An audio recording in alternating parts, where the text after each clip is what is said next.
سب سے پہلے قرآن کے بارے میں کچھ ضروری معلومات سماعت فرما لیں۔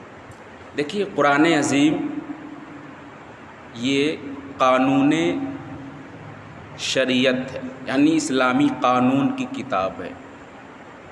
تو اسلام کے جو احکام ہیں، جو قوانین ہیں، جو مسائل ہیں، وہ کچھ قرآن سے ثابت ہے، کچھ حدیث سے ثابت ہے، کچھ اجماع امت سے ثابت ہے، اور کچھ قیاس مجتہدین سے ثابت ہے۔ یہ چار بات یاد رکھیں کہ چار چیزیں ایسی ہیں جو اسلام کے احکام کی جڑ ہے، اسی سے احکام ثابت ہوتے ہیں، یا تو قرآن ہوگی، یا حدیث ہوگی، یا اجماع ہوگی، قیاس۔ چلیے، اب قرآن عظیم میں ہم بات کرتے ہیں۔ قرآن عظیم، قرآن یہ کلام اللہ ہے، اللہ کا کلام۔ آپ گفتگو کر رہے ہو، بات کر رہے ہو، یوں ہی اللہ کا کلام ہے۔ اس کو اللہ تبارک و تعالیٰ نے اپنے محبوب پر نازل کیا۔ قرآن عظیم کا نزول 2 مرتبہ ہوا ہے، 2 مرتبہ قرآن نازل ہوا۔ ایک مرتبہ قرآن کو اللہ رب العزت نے رمضان المبارک کی شب قدر میں پورا قرآن ایک بارگی نازل ہو گیا، لوح محفوظ سے آسمان دنیا پر پورا قرآن ایک ہی مرتبہ میں اللہ نے نازل کر دیا۔ آپ پڑھتے ہو اِنَّا أَنزَلْنَاهُ فِي لَيْلَةِ الْقَدْرِ، ہم نے لیلۃ القدر میں اس کو اتارا، یعنی پورا قرآن یک بارگی لیلۃ القدر میں اللہ نے لوح محفوظ سے آسمان دنیا پر اتار دیا۔ اس کے بعد پھر آسمان دنیا پر سے موقع اور حالات کے مطابق تھوڑا تھوڑا کر کے جبریل امی اللہ کے نبی کے پاس آتے اور آپ کو سناتے، پھر اللہ کے نبی صلی اللہ علیہ وسلم لوگوں کو اس کے بارے میں بتاتے کہ اللہ نے آج یہ آیت نازل فرمائی۔ تو یہ کل 23 سال میں یہ پورا قرآن نازل ہو گیا۔ اچھا، حضرت جبریل جو ہی قرآن عظیم لے کر آتے تھے آیت، تو اللہ کے نبی صلی اللہ علیہ وسلم کو سناتے تھے، اللہ کے نبی اس کو یاد کر لیتے تھے۔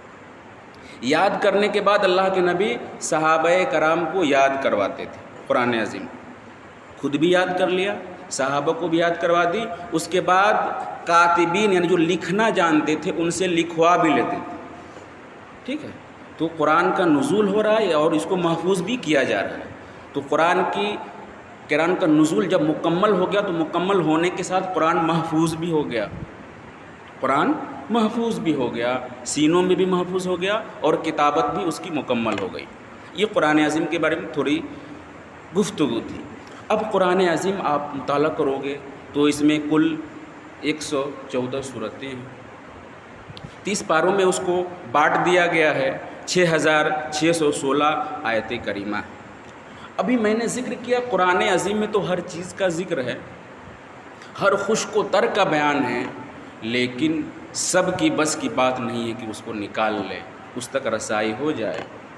سب کوئی جانتے ہیں کہ دریا میں موتی ہے، موتی کا وجود سب کوئی جان رہے کہ دریا میں ہے، لیکن ہر ایک کی بس کی بات نہیں ہے کہ جا کے دریا میں چلے جائے اور موتی کو نکال لے، بلکہ جو غواص ہوگا، جو غوطہ خور کا ماہر ہوگا، وہی جا کے دریا کی تہ میں موتی نکالے گا۔ تو یہ ہمارا ایمان ہے کہ قرآن میں ہر چیز کا موجود ہے، لیکن ہماری اتنی استطاعت نہیں، ہماری اتنی طاقت نہیں کہ جا کر ان تمام چیزوں کو نکال لیں۔ تو اللہ رب العزت کے نبی نے قرآن کے معنی بتائے، اللہ کے نبی صلی اللہ علیہ وسلم نے قرآن کا مفہوم بھی لوگوں کو سکھایا، قرآن کا مفہوم معنی بھی بتایا، صحابہ کرام نے اس کو محفوظ کر لیا۔ تو قرآن کا جو معنی اللہ کے نبی نے بتایا تھا، صحابہ نے جو یاد کر لیا، اسی قرآن کے معنی کو تفسیر کہتے ہیں، کیونکہ قرآن کو بغیر حدیث کے سمجھ ہی نہیں سکتے۔ بھئی قرآن میں آیا نماز پڑھو، کیسے پڑھنا ہے، کیسے کیا کرنا ہے، کچھ نہیں آیا، اس کو سمجھنے کے لیے حدیث میں آنے پڑیں گے۔ تو قرآن کی جو تفسیر کا جو اصل ماخذ ہے وہ احادیث رسول ہے۔ اللہ کے نبی نے قرآن کے معنی کو جو معنی بتایا ہے، اسی معنی کو آپ کو یاد رکھنا ہے، سننا ہے۔ قرآن میں اپنے سے کوئی بات نہیں کہنا ہے، خود کی طرف سے قرآن کا کوئی معنی نہیں نکالنا ہے۔ اللہ کے نبی کی حدیث ہے، جو قرآن میں اپنی مرضی سے کوئی بات کہے تو اپنا ٹھکانہ جہنم بنا لے۔ تو قرآن تفسیر بالرائے، اپنے سے قرآن میں کوئی بات کہنا یہ حرام ہے۔ تو اگر قرآن کا کوئی مفہوم آپ کو نہیں معلوم تو آپ پوچھے اہل علم سے۔ قرآن عظیم کے متعلق اللہ کے نبی نے فرمایا خیرکم من تعلم القرآن وعلمہ، تم میں بہترین شخص وہ ہے جو قرآن سیکھے اور سکھائے۔ آپ سیکھ رہے ہو، آپ بھی بہترین ہو، میں سکھا رہا ہوں، میں ہی بہترین۔ حدیث پاک ہے، امام ترمذی نے نقل کیا۔ خیر، قرآن عظیم آپ مطالعہ کرو تو اس میں ایک دھیان رکھیں، قرآن سیدھا پڑھے، مصحف شریف میں جیسے ہیں ویسے پڑھنا ہے۔ الٹا قرآن کو پڑھنا مکروہ تحریمی ہے۔ الٹا کا مطلب ہوا کہ آپ نے پہلے پڑھ دیا قل هو اللہ احد، ٹھیک ہے، اس کے بعد پیچھے جا رہے ہو تبت یدا پڑھ رہے ہو، اذا جاء نصر اللہ پڑھ رہے ہو، قل یا الکافرون پڑھ رہے ہو، تو قرآن کو الٹا پڑھنا یہ مکروہ تحریمی ہے، چاہے نماز میں پڑھو یا غیر نماز میں پڑھو۔ قرآن کو جب بھی پڑھنا ہے سیدھا پڑھنا ہے، ٹھیک ہے۔ تو اگر آپ نے علم تری شروع کر دیا ہے تو اب علم تری سے پہلے والی صورت نہیں پڑھو گے، بلکہ علم تری کے بعد ہی والی صورت پڑھو گے۔ یہ ترتیب ہے، یہ ترتیب لازم ہے۔ تو آپ قرآن نماز میں پڑھو یا اس طور پر بھی پڑھے، ترتیب بہرحال ضروری ہے۔ الٹا قرآن کو پڑھنا مکروہ تحریمی ہے۔ اچھا، کبھی ایسا ہوتا ہے کہ انسان نماز پڑھ رہا ہے اور پہلی رکعت میں کیا بولتے ہیں قل اعوذ برب الناس پڑھ دیا، ٹھیک ہے، اب بھول گیا آگے کیا پڑھنا ہے، اس کے بعد کچھ الٹا کر دیا، قل اللہ احد شروع کر دیا۔ تو اب شروع کر دیا تو اس کو پڑھو، اگر بھول کر کسی دوسری آیت کو شروع کر دیا اگرچہ الٹا ہی ہو تب اسی کو پڑھنا ہے، ٹھیک ہے۔ تو یہ کچھ طریقہ تھا قرآن پڑھنے کے بارے میں۔ تو آج میں قرآن عظیم کی جو پہلی سورت ہے یعنی سورہ فاتحہ، اسی کے متعلق کچھ ضروری گفتگو کریں گے۔ بسم اللہ، اعوذ باللہ من الشیطان الرجیم، بسم اللہ الرحمن الرحیم۔ سورۃ الفاتحۃ مکیۃ، شروع میں سورہ فاتحہ یعنی یہ سورہ ہے، اس کا نام بتایا جا رہا ہے کہ یہ سورہ اس کا کیا نام ہے، تو کہا سورۃ الفاتحہ، اس سورت کا نام سورہ فاتحہ ہے۔ اس کے علاوہ اس سورت کو سورۃ الصلاۃ بھی کہتے ہیں، سورۃ الدعاء بھی کہتے ہیں، سورۃ الشفاء بھی کہتے ہیں۔ اس سورہ اس کے 22 نام ہیں۔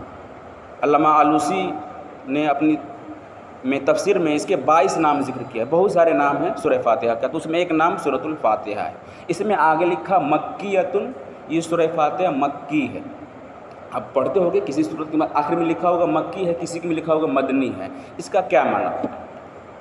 تو مکی مدنی کے بارے میں مفسرین کا صحیح اور راجح قول یہی ہے کہ مکی وہ سورت ہے جو ہجرت سے پہلے نازل ہوئی۔ اللہ کے نبی صلی اللہ علیہ وسلم مکے میں تھے، ہجرت ابھی نہیں کیے تھے، تو ہجرت سے پہلے جتنی صورتیں جتنی آیتیں نازل ہوئی وہ مکی ہے، ٹھیک ہے۔ اور ہجرت کے بعد مدینہ شریف ہجرت کرنے کے بعد جو آیتیں جو صورتیں نازل ہوئی وہ مدنی ہے۔ تو اس میں لکھا سورہ فاتحہ مکی ہے، یعنی یہ مکہ میں نازل ہوا۔ مفسرین نے بیان کیا کہ یہ سورہ مدنی بھی ہے، یعنی یہ سورہ فاتحہ کا نزول 2 مرتبہ، مکہ میں بھی نازل ہوا اور مدینہ میں بھی، تو یہ صورت مکی بھی ہوئی اور مدنی بھی، دونوں صورت ہو گئی۔ اب بسم اللہ الرحمن الرحیم، اللہ کے نام سے شروع جو بڑا مہربان نہایت رحم والا ہے۔ یہ بسم اللہ الرحمن الرحیم قرآن عظیم کا جز ہے، یعنی قرآن کی ہی ایک آیت ہے۔ یہ سورہ نمل اسی آیت 17 پارہ میں، اس میں باضابطہ یہ بسم اللہ الرحمن الرحیم یہ ایک جز ہے آیت کا، تو یہ قرآن ہی ہے بسم اللہ الرحمن الرحیم۔ اچھا، الحمد سے پہلے جو بسم اللہ الرحمن الرحیم ہے، یہ آیت یہاں پہ ہے کہ نہیں؟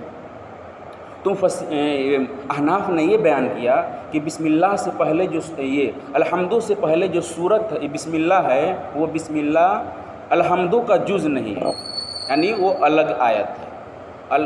جتنی صورت ہے قرآن عظیم میں تمام صورتوں کے پہلے بسم اللہ الرحمن الرحیم لکھا ہے، وہ بسم اللہ الرحمن الرحیم اس صورت کا جز نہیں ہے، ٹھیک ہے، وہ صورت کا جز نہیں ہے۔ اب اللہ تبارک و تعالیٰ کا جو کلام ہے وہ بسم اللہ الرحمن الرحیم سے شروع ہوا۔ آپ نے جان لیا بسم اللہ کیا معنی ہے کہ شروع اللہ کے نام سے جو بڑا مہربان نہایت رحم والا ہے۔ اب اس سے آپ کو پتہ چلا کہ ہر محبوب اور مباح کام میں آپ کو بسم اللہ پڑھنا، بسم اللہ الرحمن الرحیم کی بڑی فضیلت وارد ہے۔ ہر مباح کام سے پہلے اللہ کے نبی نے فرمایا کل امر ذی بال لم یبدأ فیہ بسملہ فہو ابتر، کہ ہر عظیم الشان کام جس کی شروعات بسم اللہ سے نہ کی جائے تو وہ ناقص اور ناتمام ہوتی ہے۔ تو ہر مباح کام بسم اللہ سے شروع کرو. لیکن یاد رکھو صرف جائز کام ہی بسم اللہ سے شروع کر سکتے ہو. رہی بات ناجائز کام یا مشتبہ کام، تو مشتبہ کام یعنی جس کے بارے میں جائز ناجائز ہونے کا کوئی فیصلہ نہیں پڑ رہا ہے، اس میں آدمی شک میں ہے، تو وہ کام سے پہلے بسم اللہ پڑھنا مکروہ تحریمی ہے. جیسے آپ لے لو تمباکو، کھینی، سگریٹ، یہ جتنی چیزیں ہیں اس سے پہلے بسم اللہ پڑھنا مکروہ تحریمی ہوگا. اور جو چیزیں حرام ہیں شریعت نے حرام قرار دیا ہے، شراب پینا، زنا کرنا، ہے نا، حرام کھانا، تو جو چیزیں حرام قطعی ہے اس سے پہلے بسم اللہ پڑھنا کفر ہے. معاذ اللہ کوئی شراب پی رہا ہے، شراب پینے سے پہلے بسم اللہ الرحمن الرحیم پڑھ لیا تو کفر ہوگا. کیوں؟ بسم اللہ کا معنی ہوا کہ آپ اللہ سے مدد طلب کر رہے ہو، اللہ سے اپنے کام میں مدد طلب کر رہے ہو. اب اگر حرام کام کرنے سے پہلے آپ بسم اللہ پڑھو گے تو یہ معنی ہوگا کہ اس حرام کام میں اللہ سے آپ مدد مانگ رہے ہو. تو اللہ سے مدد صرف جائز کام میں مانگا جاتا ہے، تو اس حرام کام میں آپ مدد مانگ رہے ہو، اس کا مطلب یہ ہوگا کہ اس ناجائز کام کو آپ جائز گردان رہے ہو، جائز سمجھ رہے ہو، اور کسی حرام اور ناجائز کو جائز ماننا یہ کفر ہے. اسی لیے حرام کام سے پہلے کوئی بھی بسم اللہ پڑھنے کی اجازت نہیں ہے. ہر مباح کام سے پہلے آپ بسم اللہ الرحمن الرحیم پڑھیں. چلیے، الحمدللہ رب العالمین الرحمن الرحیم مالک یوم الدین. تمام تعریفیں اللہ کے لیے، الحمدللہ تمام تعریفیں اللہ کے لیے، رب العالمین جو تمام سارے جہاں کا رب ہے، مالک ہے، الرحمن الرحیم جو نہایت مہربان اور رحم کرنے والا ہے. اب اس آیت کریمہ میں دیکھو ترجمہ تو یہ بات واضح ہو گئی کہ الحمدللہ تمام تعریفیں اللہ کے لیے. حمد کیا ہے؟ حمد کا مطلب تعریف کرنا، لیکن مفسرین اہل زبان کی اصطلاح میں ایک تعریف بولتے ہیں کہ حمد کسی خوبی کو بطور تعظیم بیان کرنے کو حمد کہتے ہیں. ٹھیک ہے، کسی کی خوبی کو تعظیماً بیان کرنا یہ حمد کہتے ہیں. شعرا کی اصطلاح میں آپ جانتے ہو تو حمد، شعرا کی اصطلاح میں حمد کہتے ہیں اللہ کی تعریف کو. ٹھیک، اور رسول کی تعریف ہوتی ہے تو اس کو نعت کہتے ہو، اور کسی بزرگ ولی کی تعریف کرتے ہیں تو اس کو منقبت کہتے ہیں. ٹھیک ہے، تو حمد اگر شعرا کی اصطلاح میں لوگے تو اللہ رب العزت کی تعریف. اب یہاں کہا تمام تعریفیں اللہ کے لیے، یعنی تمام تعریفوں کا مستحق صرف اور صرف اللہ ہے. اللہ کے علاوہ دنیا میں کسی کی تعریف نہیں ہوتی، سب تعریفیں اللہ ہی کے لیے. اس میں الحمدللہ میں جو الف لام استغراق، اس کا مطلب جتنی تعریفیں ہو سکتی وہ سب اللہ ہی کے لیے. کیوں؟ رب العالمین وہ سارے جہاں کا رب ہے. ٹھیک ہے، سارے جہاں کا رب ہے، مالک ہے. اب دیکھو اس میں ایک دعویٰ کیا جا رہا ہے کہ تمام تعریفیں اللہ کے لیے. وہ دعویٰ آپ یہ غور کرو گے کہ دنیا میں جس چیز کی بھی آپ تعریف کرو حقیقت میں خدا ہی کی تعریف ہوگی، کیونکہ مخلوق کی تعریف دراصل خالق کی تعریف ہوگی. مثال کے طور پر آپ کے دسترخوان پر کھانا رکھا گیا، کھانا بہت ذائقہ اور ٹیسٹی بنایا گیا، آپ کھا رہے ہو تو کھانے کی بہت تعریف کر رہے ہو، کھانا بہت اچھا ہے. تو آپ کھانے کی تعریف نہیں کر رہے ہو بلکہ جس نے بنایا ہے اس کی تعریف ہو رہی ہے. کسی نے تحریر لکھی، خوبصورت تحریر لکھی، بولے کیا ہی اچھا لکھا ہے، بہت زبردست لکھا ہے. تو لکھاوٹ کی تعریف نہیں ہو رہی ہے بلکہ جس نے لکھا ہے اس کی تعریف ہو رہی ہے. ٹھیک ہے، تو اب اس کائنات کو، پوری کائنات کو خدا ہی نے بنایا، اللہ رب العزت ہی کی تخلیق کردہ ہے. تو اس تخلیق کردہ میں جس کی بھی تعریف کرو حقیقت میں خدا ہی کی تعریف ہوگی. ٹھیک ہے، تو اس اعتبار سے ہوا کہ تمام تعریفیں اللہ رب العزت کے لیے. اب دیکھیے اللہ رب العالمین ہے، تمام سارے جہاں کا یہ رب ہے. رب کا معنی ہوتا ہے مالک بھی اور پالنے والا، پوسنے والا. اب عالم، عالمین، یہ اس میں جمع کا صیغہ آیا. جمع، عالم یہ سنگولر ہے اور عالمین یہ پلرل جمع کا صیغہ آیا ہے. عالم آپ حدیث پاک میں پڑھو گے، عالم کے متعلق آیا ہے کہ اللہ رب العزت نے 18,000 عالم بنائے. ایک حدیث ہے، ایک روایت ہے، اللہ کے 18,000 عالم بنا رکھا ہے. یہ دنیا ایک عالم ہے. اب اس کے علاوہ کون عالم ہے خدا جانے. یہ دنیا ایک عالم ہے، اس کے علاوہ 18,000 عالم ہے. تو یہاں پہ عالمین تمام عالم کو شامل ہے. جو 18,000 اللہ کے علم میں جتنا بھی ہو، انسان تو جتنا روایت میں آیا کہ 18,000 عالم ہیں، تو ان تمام عالم کا رب ہے، پالنے والا ہے. وہ اکیلے سب کو پال رہا ہے، پوس رہا ہے. پھر فرمایا الرحمن الرحیم، کہ وہ رحمان ہے. یعنی رحمان یہ بولتے ہیں کہ جس کی رحمت ہر چیز کو شامل ہو. رحمان اس کو بولتے ہیں جس کی رحمت ہر چیز کو شامل ہو. خدا کے سوا اور کوئی رحمان نہیں ہو سکتا ہے. یہ خدا کی قدرت ہے اور اس کا رحم ہے کہ وہ دشمن کو بھی کھلا رہا ہے، دوست کو بھی رزق دے رہا ہے، جو اس کو گالی دے رہا ہے، جو اس کا انکار کر رہا ہے، اس کو بھی رزق دے رہا ہے. ایسا نہیں ہے کہ صرف مسلمانوں کو کھلا رہا ہے، صرف مومنوں کو کھلا رہا ہے، بلکہ اس دنیا میں جتنے لوگ ہیں، چاہے وہ مومن ہیں، غیر مومن ہیں، مسلمان ہیں، کافر ہیں، سب کو کھلا رہا ہے. تو یہ رحمان ہے، اس کی رحمت سب کے لیے عام ہے. تو رحمان کا یہ معنی ہوگا سب کے لیے. رحیم وہ بھی معنی رحمت ہی کا ہوتا ہے. اچھا، اب یہ رحمان کسی انسان کو آپ رحمان نہیں کہہ سکتے. ٹھیک ہے، کسی انسان کو رحمان، یہ رحمان خدا کی صفت ہے، صفت تامہ ہے. اچھا، رحیم یہ مخلوق کے لیے قرآن عظیم میں آیا ہے، یعنی اللہ کے علاوہ دوسرے کو بھی رحیم کہا گیا ہے. قرآن عظیم میں اللہ کے نبی صلی اللہ علیہ وسلم کو رحیم کہا گیا. تو اب دیکھو اس آیت کریمہ پر الرحمن الرحیم، فقہا فرماتے ہیں اپنے بچوں کا نام عبد الرحمن رکھو، اپنے بچوں کا نام عبد الرحیم رکھو، عبداللہ رکھو. حدیث پاک ہے، امام مسلم نے روایت کیا سرور کائنات صلی اللہ علیہ وسلم کی حدیث کہ اللہ کے نزدیک سب سے تمہارے ناموں میں پسندیدہ ناموں میں سے بہترین اور پسندیدہ نام اللہ کے نزدیک عبداللہ اور عبد الرحمن. تو اس نام پر اپنے بچوں کا نام رکھو، بڑی فضیلت آئی ہے. اچھا، اگر آپ نے بچوں کا نام عبداللہ اور عبد الرحمن رکھ دیا ہے تو اب اس کی تعظیم کرنی ہوگی. بغیر عبد کے اس کو اب نہیں پکار سکتے ہو. کسی کا نام عبد الرحمن رکھ دیا تو اب بغیر عبد کے صرف رحمان کر کے اس کو نہیں پکار سکتے. کسی کا نام عبد الرحیم رکھ دیا تو بغیر عبد کے صرف رحیم کہہ کے اس کو نہیں پکاریں گے، جائز نہیں ہے. بلکہ آپ ایک تصغیر کا معاملہ چل پڑا ہے، چھوٹا پن معاملات میں ہم ہر نام کو بگاڑ کر بولنے لگتے ہیں. تو معاذ اللہ اگر کسی نے عبد الرحمن یا عبد الرحیم جو نام ہے اس کو کوئی بگاڑ کر اپنے الفاظ میں چھوٹا پن کے ساتھ پکارے، تصغیر عمدن، تو فقہا نے کفر لکھا ہے. جان بوجھ کر اللہ رب العزت کے نام کو بگاڑنا. اس لیے اگر نام رکھے ہیں خدا کے اسماء پر تو ادب کا لحاظ کرنا پڑے گا. ٹھیک، چلیے الرحمن الرحیم.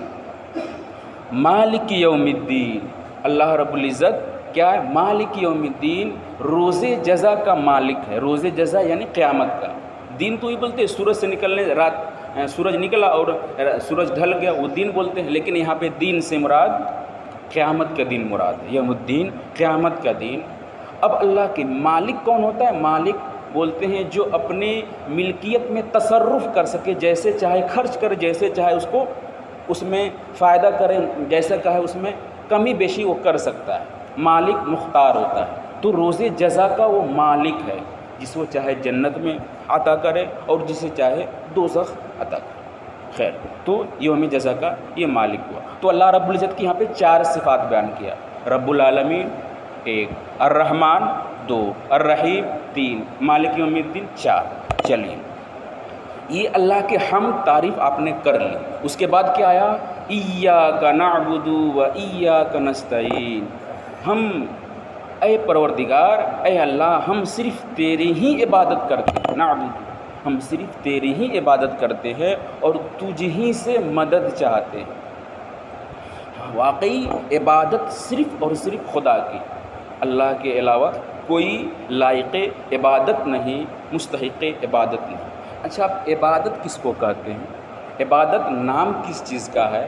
تو عبادت بولتے ہیں، جو یہ مفسرین نے بیان کیا، انتہائی عجز و انکساری کے ساتھ کسی کی تعظیم کرنا، یہ عبادت ہے. اب انتہائی عجز و انکساری کے ساتھ چھوٹاپن محسوس کرتے ہوئے کسی کی تعظیم کرنا یہ عبادت ہے، لیکن اس میں ایک شرط ہے الوہیت کے اعتقاد کے ساتھ کہ سامنے والا جس کی آپ تعظیم کر رہے ہیں اس کو خدا مانو گے تب جا کے وہ عبادت شمار ہو۔ نماز آپ پڑھتے ہو، سجدہ یہ بھی عبادت ہے، کھڑا ہوتے ہو یہ بھی عبادت ہے، ہاتھ باندھتے ہو یہ بھی عبادت ہے، ٹھیک۔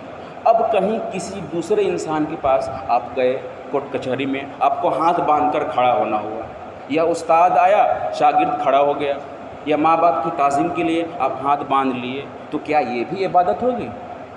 نہیں، تعظیم تو ہو رہی ہے۔ اب بیٹا باپ کی تعظیم کے لیے کھڑا ہو جا رہا ہے، ہاتھ باندھے کھڑا ہے، کیا بولتے کسی بڑے افسر کے سامنے آپ ہاتھ باندھ کے کھڑے ہو، تو نماز میں بھی تو ہاتھ باندھ کر کھڑے ہوتے ہو، تو وہاں جو کسی انسان کے سامنے کھڑے ہو رہے ہو وہ عبادت نہیں ہوگی۔ کیوں عبادت؟ اس لیے نہیں ہوگی کہ وہاں پہ الوہیت یعنی سامنے والے کو آپ خدا نہیں مان رہے ہو، ٹھیک ہے۔ جس کی تعظیم کر رہے ہو اس کو اعتقاد خدا مانو گے تو عبادت ہو جائے گی، پھر شرک ہو جائے گا، ٹھیک۔ تو عبادت وہی اعتقاد الوہیت کے ساتھ کسی کی تعظیم کرنا یہ عبادت ہے، یہ اعتقاد ہوگی تب عبادت شمار ہوگی۔ اس سے یہ پتہ چل رہا ہے، آج اعتراض ہوتا ہے کہ کوئی کسی اولیاء اللہ کے مزار پر جا کر فاتحہ پڑھتے ہیں اور ادب کے ساتھ ہاتھ باندھتے ہیں تو اس کو لوگ عبادت کہہ کے کہہ دیتے ہیں شرک کر رہا ہے، کہتے عبادت کر رہا ہے۔ آپ نے میں نے بتایا کہ عبادت کب ہوگی؟ جب اس الوہیت کا اعتقاد ہوگا تب عبادت شمار ہوگی، اس کو خدا کا تصور ہوگا تب عبادت کہلائے گی۔ تو اب کوئی بزرگ کے سامنے فاتحہ پڑھ رہا ہے تو ادب کے ساتھ کھڑا ہے، وہ کھڑا ہونا عبادت نہیں کہلائے گی اس تعریف کی روشنی میں، ورنہ اگر اس کو عبادت کہہ دو تو کوئی انسان بچے گا ہی نہیں، سب مشرک ہو جائیں گے۔ باپ بیٹی کی تعظیم کر رہا ہے، ٹھیک ہے، استاد شاگرد استاد کی تعظیم کر رہا ہے، باہر جا کے بڑے افسر ہیں اس کے لیے ادب سے کھڑے ہو گئے، تو سب کسی کی نہ کسی کی تعظیم تو کرتے نظر آئیں گے، تو وہ عبادت نہیں کہلائے گی جب تک کہ الوہیت سامنے والے کو آپ خدا نہ تصور کرو۔ تو یہ اللہ رب العزت بندہ کہتا ہے ایاک نعبد، اے اللہ ہم تیری ہی عبادت کرتے ہیں۔ اس کے بعد ہے ایاک نستعین، تجھ ہی سے مدد چاہتے ہیں۔ مدد صرف اللہ رب العزت کی ذات، مدد اور کوئی نہیں، اللہ رب العزت ہی کسی کی مدد کرتا ہے۔ اب اس سے یہ کہ کبھی کبھی آپ اولیاء اللہ سے مدد مانگتے ہو، اللہ کے نبیوں سے مدد مانگتے ہو، تو کیا یہ شرک ہو جائے گا؟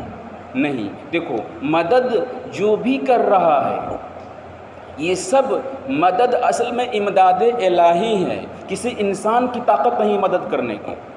جو بھی کسی انسان دوسرے کو مدد کر رہا ہے وہ انسان خود سے مدد نہیں کر سکتا، ٹھیک ہے، حقیقت میں وہ امداد الہی ہوا کرتی ہے، ٹھیک ہے۔ تو اس پر دھیان رکھے، امداد جو کوئی بھی انسان کرے وہ امداد الہی ہوتی ہے۔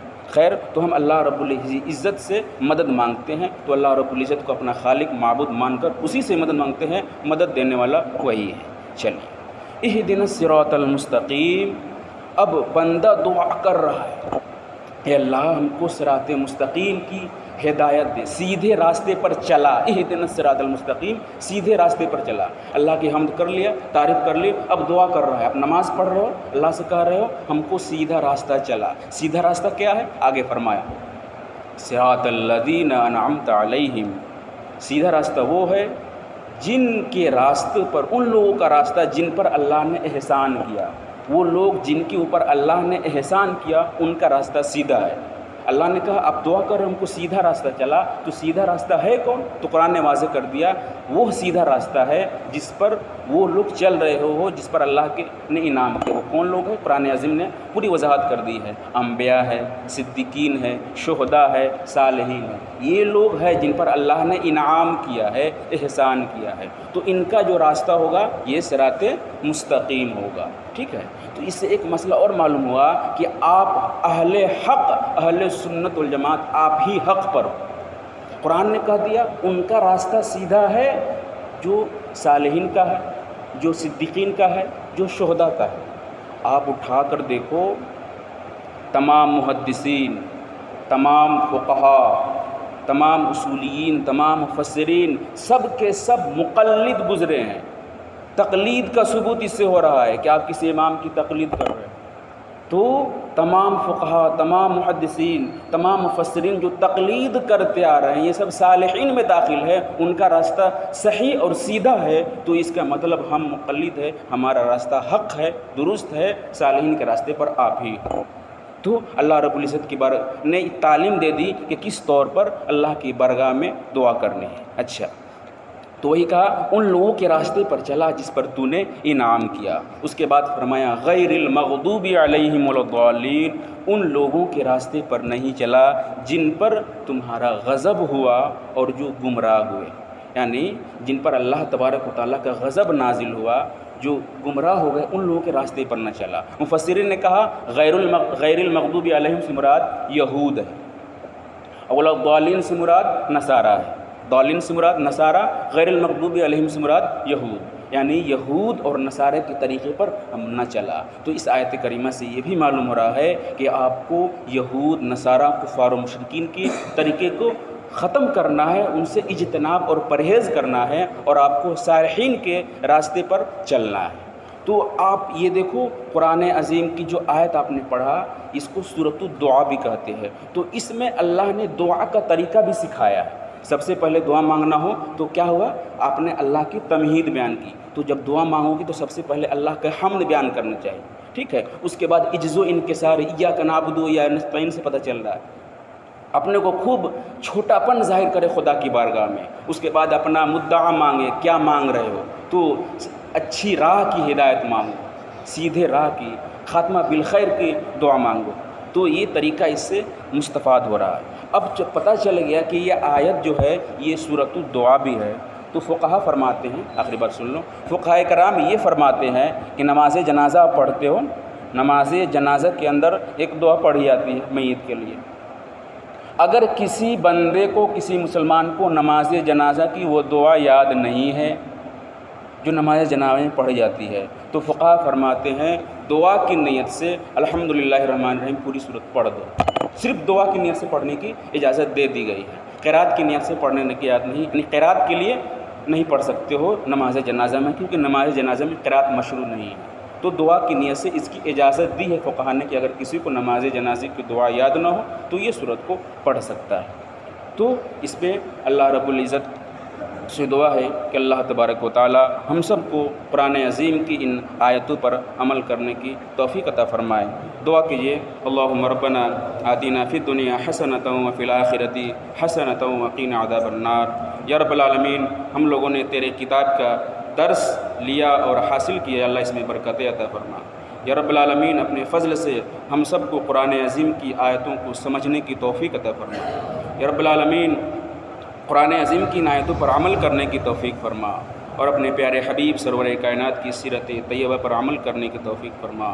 اللہم رب زدنا علما نافعا، اللہم رب زدنا علما نافعا، اللہم تقبل منا انک انت السمیع العلیم وتب علینا انک انت التواب الرحیم۔ ان اللہ وملائکتہ یصلون علی النبی یا ایھا الذین آمنوا صلوا علیہ وسلموا تسلیما۔ اللہم صل علی سیدنا مولانا محمد بارک سلم صلو علیہ الصلاۃ والسلام علیک یا رسول اللہ صلی اللہ تعالی علیہ وسلم۔ سبحان ربک رب العزۃ عما یصفون وسلام علی المرسلین والحمد للہ رب العالمین۔